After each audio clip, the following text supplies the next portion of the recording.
اهلا بيكم في حلقه جديده من حلقات الفيلوج كندا ايه.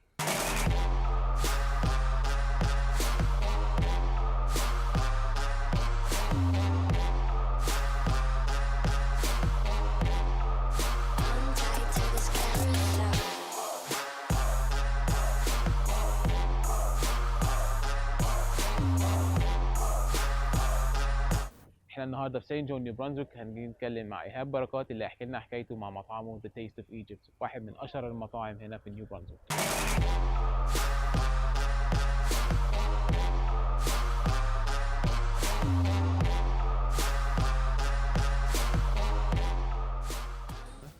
أنا إيهاب رضوان. أنا عندي 36 سنة. بقالي 8 سنين ونص في كندا.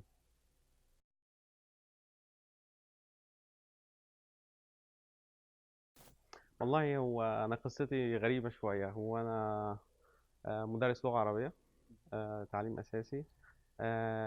كان عندي مشروع الخاص بيا كافي شوب، واشتغلت في تدريس، اشتغلت في استيراد والتصدير، اشتغلت في شغل كتير، بس شغلتي الأساسية كانت المدرس. وجيت على كندا، سافرت دبي الأول، قعدت سنتين، وبعد كده جيت على كندا.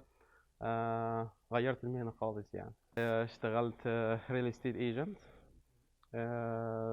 وتايم شير لفترة سنتين تقريبا. وبعدين جيت على كندا. آه، هاجرت، جيت على كندا، اشتغلت في مطعم. ما اعرفش اي حاجة في المطاعم خالص.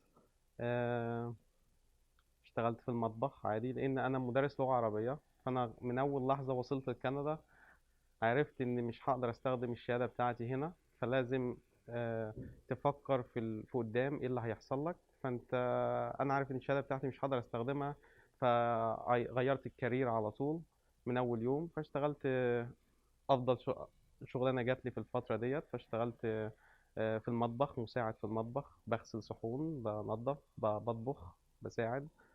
وسبحان الله، عشان اشتغلت في المطعم ده قعدت سنة ونص، وبعد كده فتحت المطعم بتاعي.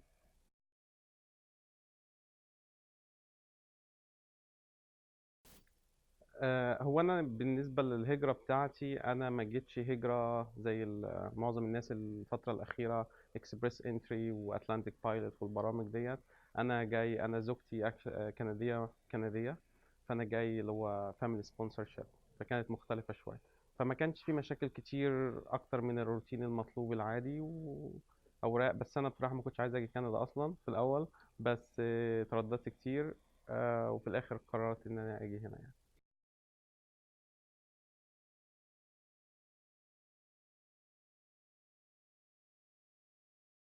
طبعا كل الناس قبل ما تيجي كندا فاكرة إن كندا جنة الله على الأرض.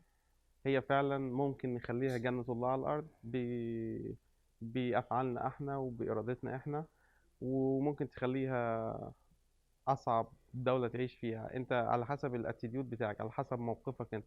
وأنا في مصر طبعا، أو في الإمارات، كنت عارف إن هاجي مش هلاقي الأمور بالسهولة اللي الناس متخيلها، لأن أنا سافرت قبل كده الإمارات. فأخدت اكسبيرينس أكتر عن الناس اللي ما سافرتش برا مصر. فالصدمة الأولى من السفر بعد ما بتسافر مش كل حاجة سهلة. أخدتها في الإمارات، فعشان كده كنت مهيأ للمرحلة لكندا. فما اتصدمتش قوي، اكتر من ان هي لقيت الموضوع. هو الموضوع بسيط جدا. هي المشكلة كلها كانت في ان تلاقي فرصة عمل وتقدر تبني نفسك من جديد. هي دي الفكرة البسيطة. بس الشغل موجود، بس مش ممكن يكون مش الشغل اللي انت عملته قبل كده، او اللي انت كنت بتحلم ان انت تعمله. بس ممكن كبداية لازم تبدأ من somewhere، تبدأ من مكان معين. هنا احلى حاجة هنا ان انت لو بدأت من مكان معين وقدرت تشتغل نص اللي كنت بتشتغله في مصر مثلا، هتوصل في يوم من الايام تبقى حاجة كويسة.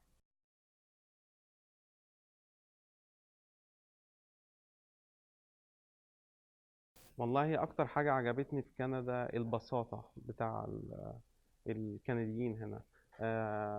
كل حاجة بسيطة. هي فريندلي جدا، ودودين جدا. بالنسبة حتى للمنطقة اللي احنا فيها، نيو برونزويك أكتر. آه، بس زي ما بقول لك كده، كانت ناس كويسين جدا، فريندلي.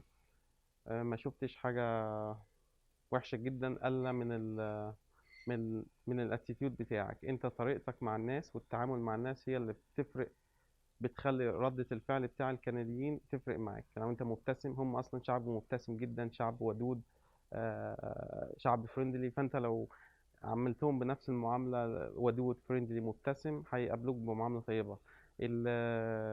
الحاجة اللي مش كويسة اللي لقيتها هنا طبعا، ان احنا يعني بالنسبة للمناطق اللي احنا فيها مفيش كوميونيتي مصري كتير. بس الحمد لله الفترة اللي جاية بقت اكتر. فكنت بتحس ان انت ما عندكش صحاب كتير او كده. فدلوقتي الحمد لله المشكلة دي بدأت تنحل، بقى في صحاب، في بنخرج كل اجازة، في الاعياد، في المناسبات، فبقينا مش نحس بالغربة خالص يعني.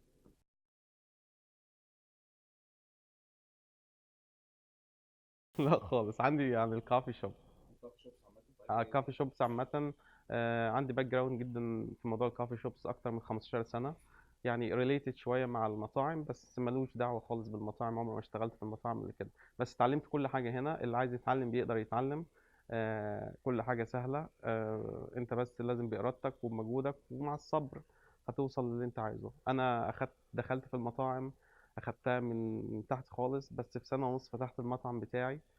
صغير وكبر وكبر، والحمد لله من التوب 10 في سان جون، آه، ومن افضل 10 مطاعم هنا في الماراتايم ان توتال يعني.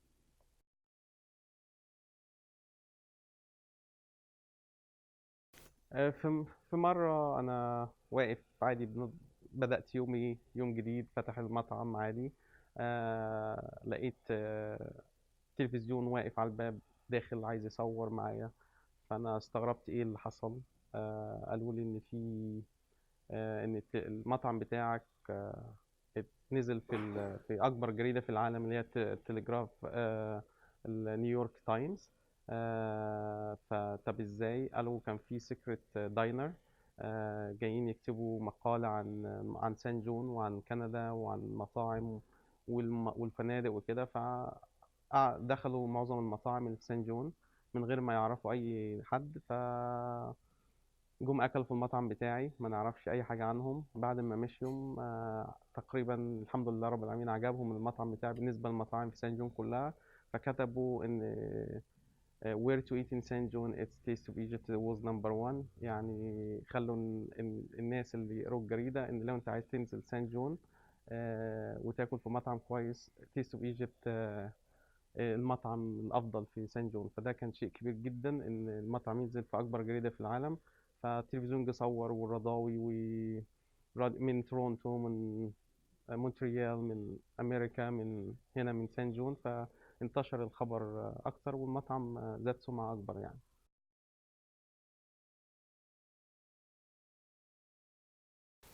بصراحة بالنسبة لقرار الهجرة، كان يمكن من أفضل القرارات اللي أخدتها. أنا كنت متردد جدا، زي قلت إن أنا ما كنتش عايز أجي كندا مع إن زوجتي كندية. بس كنت عايز أعيش في الإمارات أو في مصر. بس يعني شاء القدر إن أنا جيت. بعد فترة من الزمن فعلا البلد ديت من أفضل البلدان اللي قعدت فيها في حياتي. مصر طبعا الأحوال بتسيء للأسف. يعني أدركت إن القرار ده كان صعب. الإمارات والخليج كله طبعا انضرب الفترة الأخيرة. المعاملة نفسها، حسيت إن أنا بني آدم هنا أكتر من أي دولة عربية وحتى من بلدي للأسف. فجيت هنا، بدأت، تعبت، اشتغلت، لقيت الناس هنا بتقدر شغلي حتى لو مش هيفيدوني بحاجة أو هيستفيدوا بأي حاجة. لقيتهم بيفيدوني وبيساعدوني إن أنا أوصل، وشايفيني بتعب جدا.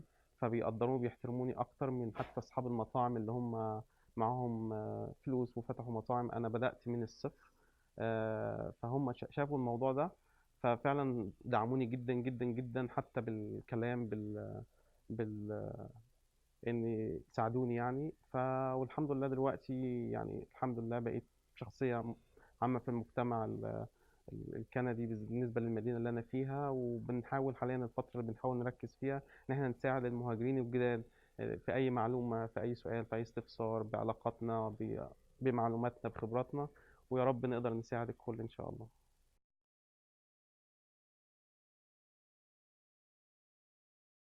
جو.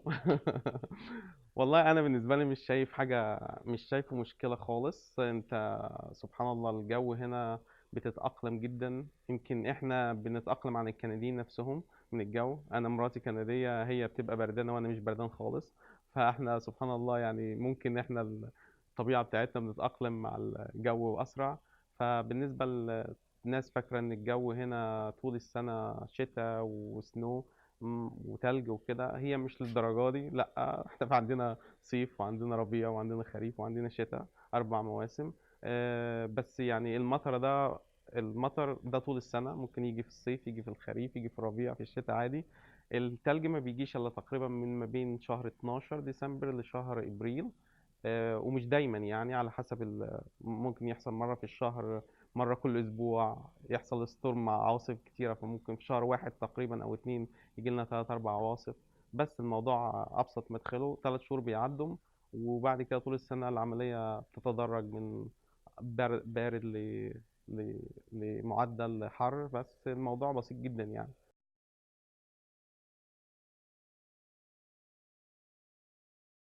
والله رسالتي للناس اللي بتفكر تيجي كندا، لو انت قادر تيجي كندا وعندك طريق وعندك